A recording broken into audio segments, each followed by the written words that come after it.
So, Sarah, let's transition to leadership and AI. And what I think about that when I say that is whether you're a dean or whether you are a director or whatever title you have, it may not even be academia. It could be in academic advising, it can be in public relations. It really doesn't matter.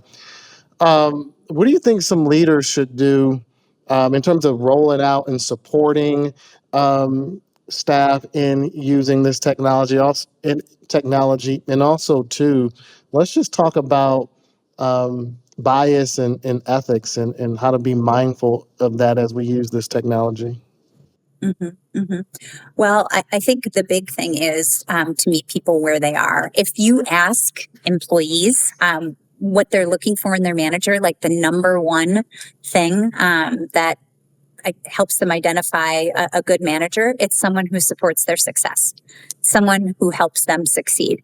So really meeting people where they are and realize that, there's so many different places right now, like completely opposed, resistant to change versus over the top, using it in every way possible. So understanding where people are, learning from that, finding ways to support them, empathize. We talk about empathy as a more important leadership skill. I saw a cool billboard the other day. It was for like a tire company, but it said kindness is the new business model or something like that. So that's a big thing. The ethics component is huge, and people are very concerned about it. So privacy, making sure that if we are using it, that AI is not training on our students' intellectual property or our intellectual property or university's intellectual property. Bias. So recognizing that these tools absolutely are biased. Our societies are biased and they are biased. You've heard the word hallucination, right? So is it giving you information that isn't true? It's very important that we're thinking critically about the information that AI is giving us and whether or not it's accurate. There's so many different examples of this that you could probably hear from people in your network or certainly out in social media or just the news about hallucinations. And I will tell you, I'm a big user and I deal with that every single day. So AI making up sources, all sorts of things. AI wants to please you. And it's the reality. It was built to serve humans. So being just very aware that there's the potential for you to be sharing information that isn't true. And then guardrails, understanding how are we going to use this in our organization? How are we going to disclose how we're using it? How are we going to use it for the better good? Those are critical conversations to have. hmm I think as I'm listening to you, I think about, oftentimes, like if you're in leadership position and you are thinking about how to incorporate this into your organizational culture or structure, just the fact that you're thinking about it, you're probably already behind, right? Right? Your staff is probably already using it to some capacity. Um, I often think about, if I was to look at a con of all this is how does it stifle creativity? Um, does it um, does it allow you to be lazy to an extent because you don't have to really really write things out like you would if you didn't have it. You can just kind of write, hey, this is kind of what I'm thinking, this is what I want to do, and then it does kind of the rest. It refines it for you without you having to refine it. And so promote is the word. I think does it promote laziness, or at least it can, I think. Um, and so all those things, as with anything that's meant to help us, I think moderation is key.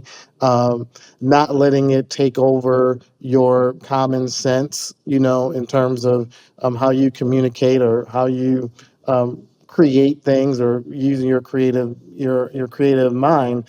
um, those guardrails you talked about. That's what I think about. I think about, like, as helpful as it is, we still have to be mindful of it's a supplement and it's not something that should take over, um, a human brain.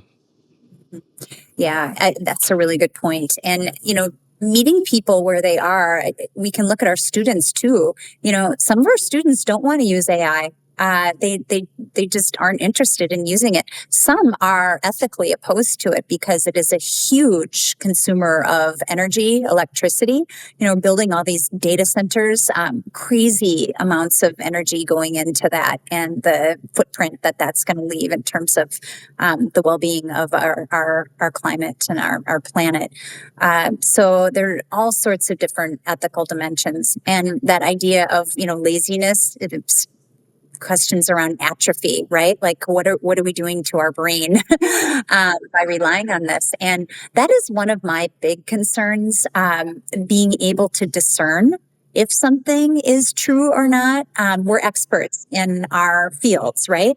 So if we put something in a question and get a response from AI and we know that it's not right, we see it, we know that that's not right. Like, I know what's included in a marketing plan or whatever, that this is not what should be there. Well, if a student is relying on AI, or anybody is relying on AI to just kind of regurgitate a response, they're not going to know. And so how do we make sure that we're teaching people how to learn how to do things on their own, and then benefit from the tools? So this kind of hybrid relationship, right? That's an important thing. It's not just use the tool to get the answer, but let's think about this question and how to get the answer and what the answer might be. And then let's look and see, maybe this technology can help us come up with a better answer or a more comprehensive answer, what that might be. But there's a real risk there that we're going to be too reliant. And so we need to make sure that we're continuing to provide opportunities for our students to think critically, to problem solve, to be creative. And also, ethical decision making, the importance of that, grounding yourself in your values as you're navigating all of this change. Mhm. No, and the last thing I'll mention on it, you alluded to it, is I think about um, like confirmation bias. You know what I mean? Like when if you think something, you can go on the internet and you can find it to support whatever you believe, and using AI just like times 1,000 with that. Like you can, like you said earlier, like it's designed to please you. So whatever you think, it can you write or provide information to whichever side or angle you're trying to go with it. So that's just things that to be mindful of as we embark on this new um, generation or just time in technology. Yeah. And, I'll add something on that with it's designed to please you. If you say, thank you, that was great, I appreciate it. You'll get better help. But at the same time, you can use different types of prompts to make sure that you're, balancing that out. Like, give me an alternative point of view. Where might somebody disagree with me on this? And so you have that opportunity to get a different perspective. Otherwise, you will get a lot of, that sounds great. That sounds great. That sounds great. Absolutely.